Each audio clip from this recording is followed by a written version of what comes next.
नमस्कार दोस्तों। आज मैं आप लोगों के लिए सुमन ओबेरॉय जी की एक बहुत ही सुंदर रचना एक गलत फैसला लेकर आई हूँ। कहानी सुनने के बाद अगर आपको पसंद आती है तो इसे लाइक कीजिएगा। हमारे चैनल पर नए हैं तो इसे सब्सक्राइब ज़रूर कीजिएगा और कहानी को अपने दोस्तों और रिश्तेदारों के साथ शेयर ज़रूर कीजिएगा। आज नीरा का पढ़ाने में मन नहीं लग रहा था। सिर दर्द के कारण आज नीरा का पढ़ाने में मन नहीं लग रहा था। सिर दर्द के कारण दिमाग की नसें फटी जा रही थी। शक का कीड़ा जब मन में घुस जाए तो वह दिल और दिमाग को ऐसे जकड़ लेता है कि इंसान शक और सिर्फ शक के मकड़ जाल में ही शक का कीड़ा जब मन में घुस जाए तो वह दिल और दिमाग को ऐसे जकड़ लेता है कि इंसान शक और सिर्फ शक के मक्कड़ जाल में उलझता ही रह जाता है। ऐसा ही कुछ हो रहा था नीरा के साथ। मन की भले ना सुनो, मगर आंखों देखी को कैसे झुटलाया जा सकता है। नीरा का मन लाख कहे कि समीरा तेरी छोटी बहन है, तुझसे 10 वर्ष छोटी है, उसका दुनिया में तेरे सिवाय कोई नहीं है। मगर आंखें जब उसे अविनाश के साथ चुहल करते हंसते बोलते देखती तो तन बदन में आग लग जाती। माना समीरा अभी बच्ची है, मगर अविनाश तो समझदार हैं। उन्हें तो जीजा साली के रिश्ते की नजाकत समझते हुए दूरी बनाए रखनी चाहिए। नीरा ने प्रिंसिपल से छुट्टी ली और घर की ओर चल दी। सिर दर्द तो था ही, मगर सच्ची वजह थी शक का कीड़ा जो उसके दिमाग में कुल बुला रहा था। अविनाश 3 दिन के टूर के बाद आज सुबह ही आए थे। समीरा की प्रिपरेशन लीव चल रही है। सारा दिन दोनों अकेले रहेंगे। कहीं कुछ कर बैठे तो। जो बात इतने महीनों से सिर्फ शक थी, उसे आज सबूत के रूप में देखने के लिए नीरा उतावली हो रही थी। आज सारा किस्सा खत्म हो जाएगा, नीरा ने ठान लिया था। आज मैं समीरा को घर से धक्का देने में जरा भी नहीं हिचकिचाऊंगी। मैं भूल जाऊंगी कि माँ ने मरते समय 9 वर्ष की मासूम समीरा का हाथ मेरे हाथ में देकर मुझसे वादा लिया था कि मैं माँ की तरह उसका पालन पोषण करूंगी। और मैंने किया भी। मुझे कभी निसंतान होने का मलाल नहीं हुआ। मैंने 19 साल की उम्र में इसकी माँ बनकर दिखाया। मैंने 19 साल की उम्र में इसकी माँ बनकर दिखाया।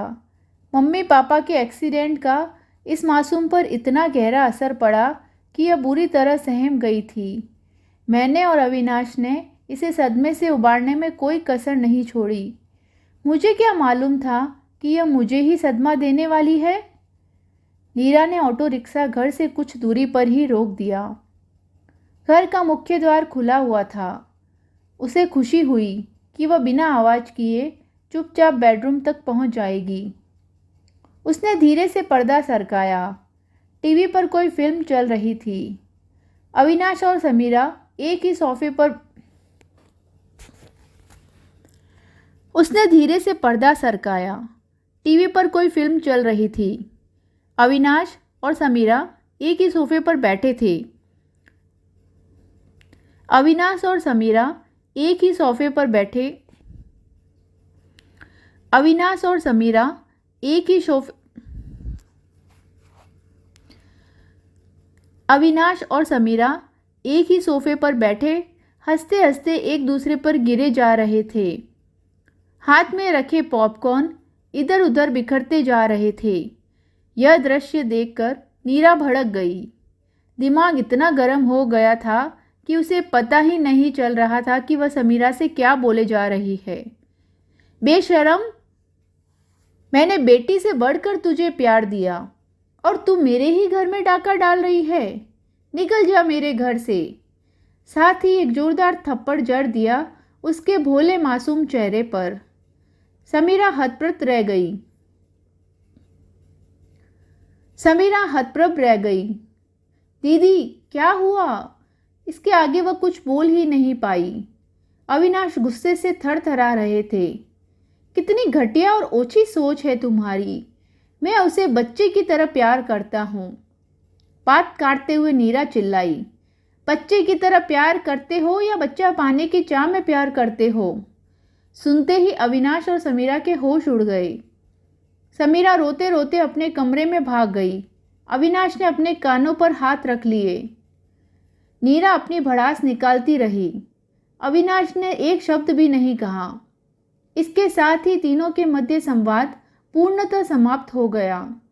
सारे घर में कब्रिस्तान सी चुप्पी परस गई। सारे घर में कब्रिस्तान सी चुप्पी पसर गई। समीरा प्राय अपने कमरे में बंद रहती। अविनाश अधिकांश समय से बाहर बिताते।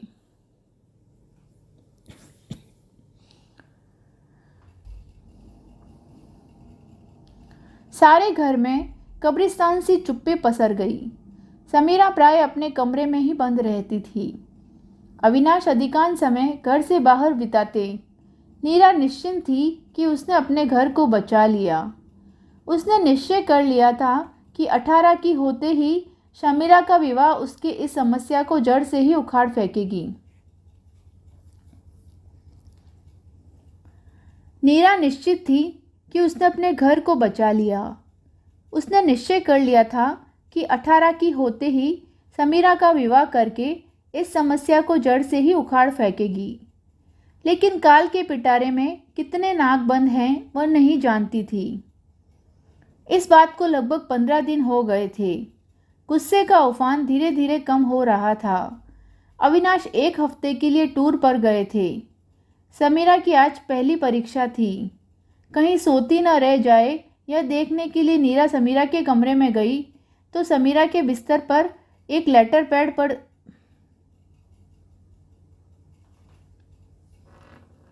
कहीं सोती न रह जाए यह देखने के लिए नीरा समीरा के कमरे में गई तो समीरा के बिस्तर पर एक लेटर पैड पड़ा था। वह देखकर चौंक पड़ी।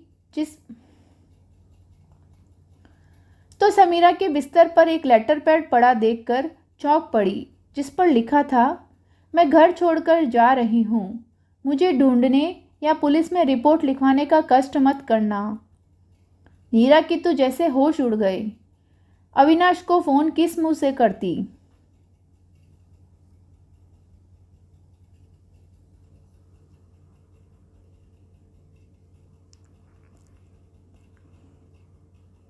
इस बात को लगभग 15 दिन हो गए थे। गुस्से का उफान धीरे धीरे कम हो रहा था। अविनाश एक हफ्ते के लिए टूर पर गए थे। समीरा की आज पहली परीक्षा थी। कहीं सोती न रह जाए यह देखने के लिए नीरा समीरा के कमरे में गई तो समीरा के बिस्तर पर एक लेटर पैड देखकर चौंक पड़ी जिस पर लिखा था, मैं घर छोड़कर जा रही हूँ। मुझे ढूंढने या पुलिस में रिपोर्ट लिखवाने का कष्ट मत करना। नीरा की तो जैसे होश उड़ गए। अविनाश को फ़ोन किस मुंह से करती। परीक्षा का समय समाप्त होने पर उसके करीबी मित्र को फ़ोन लगाया। बहुत मिन्नत के बाद उसने बताया कि समीरा परीक्षा देने ही नहीं आई। बहुत मिन्नत के बाद उसने बताया कि समीरा परीक्षा देने ही नहीं आई। उसने तो शादी कर ली है एक राजीव नाम के 32 वर्ष के युवक के साथ। उसी ने बताया कि नेट पर उसकी दोस्ती हुई थी उसके साथ।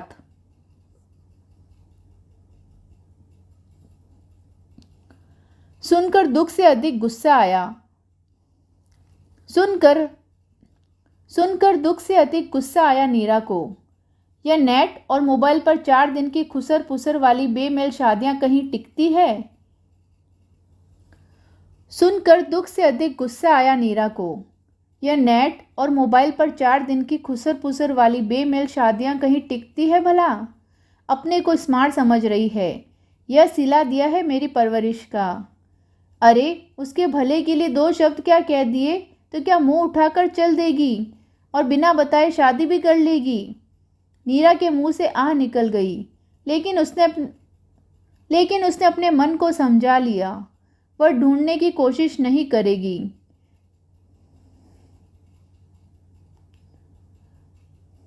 लेकिन उसने अपने मन को समझा लिया। वह ढूंढने की कोशिश नहीं करेगी। आना होगा तो आ जाएगी अपने आप, किसी सहेली के घर छिपी होगी। लेकिन ऐसा कुछ नहीं हुआ। समीरा तो नहीं लौटी, मगर अविनाश लौटने पर नीरा पर बरस पड़ा। वह कुछ समझ नहीं पा रहा था कि इतना सब कुछ होने पर नीरा हाथ पर हाथ धरे कैसे बैठी है। अविनाश ने अपने स्तर पर समीरा को ढूंढने की मुहिम चला दी, लेकिन उसे कोई सुराग नहीं मिला। इस बात को 1 महीना हो गया था। एक रात इंदौर पुलिस स्टेशन से फ़ोन आया कि समीरा ने मुंबई में आत्महत्या करने का प्रयास किया है। आप कूपर हॉस्पिटल विले पार्ले पहुंचो। खबर सुनते ही दोनों के होश उड़ गए और वे अगली फ्लाइट से मुंबई पहुंच गए। कूपर हॉस्पिटल पहुंचकर पता चला कि समीरा आईसीयू में भर्ती है तथा जीवन और मृत्यु के बीच में झूल रही है। तफ्तीश के लिए आए पुलिस वाले ने राजीव के कच्चे चिट्ठे का जो खुलासा किया, उसे सुनकर दोनों के पैरों तले जमीन खिसक गई।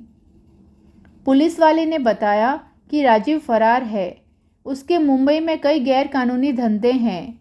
सट्टा, मैच फिक्सिंग और ड्रग्स का धंधा भी चलाता है। इंटरनेट पर लड़कियों से दोस्ती कर शादी रचाता है, बाद में धंधे में डाल देता है। डांस बार की लड़की से इसका पता निकाला। घर गया तो वो लड़की, क्या नाम है, हाँ समीरा बरामद हुई।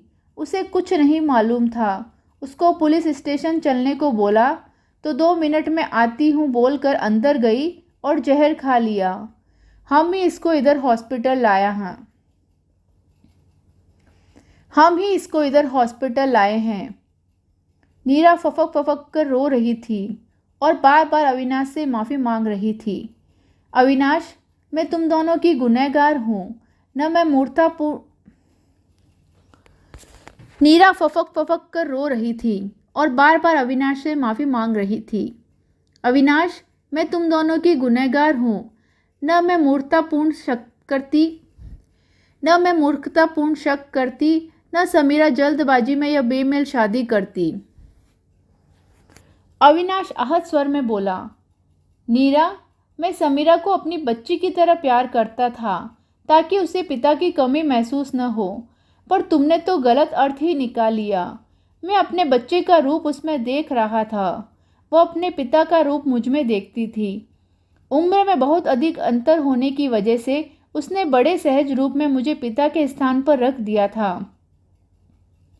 समझने की कोशिश करो, जैसे ही तुमने मुझे उसकी ज़िंदगी से हटाया, उसने अपने से अधिक उम्र के व्यक्ति से ब्याह रचा लिया।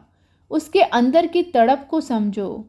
वो फादर फिगर ढूंढ रही थी और अचानक जब पुलिस ने खुलासा कर दिया कि वह इतना बड़ा क्रिमिनल है तो उसे धक्का लगना स्वाभाविक था। उसका विश्वास चकनाचूर हो गया। उसका खुद पर से विश्वास उठ गया। और अचानक जब पुलिस ने खुलासा कर दिया कि वह इतना बड़ा क्रिमिनल है तो उसे धक्का लगना स्वाभाविक था। उसका विश्वास चकनाचूर हो गया था। उसका खुद पर से विश्वास उठ गया था। उसे लगा होगा कि जीवन में कुछ बचा ही नहीं। शायद यही सोचकर उसने जीवन का अंत करने का प्रयास किया होगा। नीरा के तो आंसू थमने का नाम ही नहीं ले रहे थे। उसे चुप कराते हुए अविनाश बोला, देखो, बीती बातों पर रोने का कोई फ़ायदा नहीं है। बाकी सब बातें छोड़कर पुलिस से इजाज़त लेकर समीरा को घर ले चलने की तैयारी करो। हमें समीरा को एक बार फिर शारीरिक और मानसिक रूप से स्वस्थ करना है और उसमें इतनी हिम्मत पैदा करनी है कि वह आने वाली मुसीबतों का सामना बहादुरी से कर सके। फिक्र मत करो, हम दोनों उसके साथ चट्टान की तरह खड़े हो जाएंगे। अविनाश के मुंह से यह वाक्य सुनकर नीरा भाव विह्वल हो गई। पश्चाताप के आंसू आंखों से बहे जा रहे थे। वह समझ गई थी कि अविवेकपूर्ण व्यवहार और सोच रिश्तों में दूरी पैदा कर देते हैं, विशेष रूप से कच्ची उम्र के नाजुक दिल बच्चों से। नीरा अविनाश को नहीं मालूम था कि समीरा होश में आ चुकी है और उन दोनों की बातें सुन रही है। उन दोनों को अपने पास में देखकर जैसे समीरा की नीरा अविनाश को नहीं मालूम था कि समीरा को नीरा अविनाश को नहीं मालूम था कि समीरा होश में आ चुकी है और उन दोनों की बातें सुन रही है। उन दोनों को अपने पास देखकर जैसे समीरा की मृतप्राय काया में किसी ने जान फूंक दी थी। आज उसे महसूस हो रहा था कि अपनों का प्यार कितना बड़ा संबल होता है। जिंदगी में सही फैसले आज उसे महसूस हो रहा था कि अपनों का प्यार कितना बड़ा संबल होता है। जिंदगी में सही फैसले कितने ज़रूरी होते हैं। एक गलत फैसला जिंदगी को नरक बना देता है।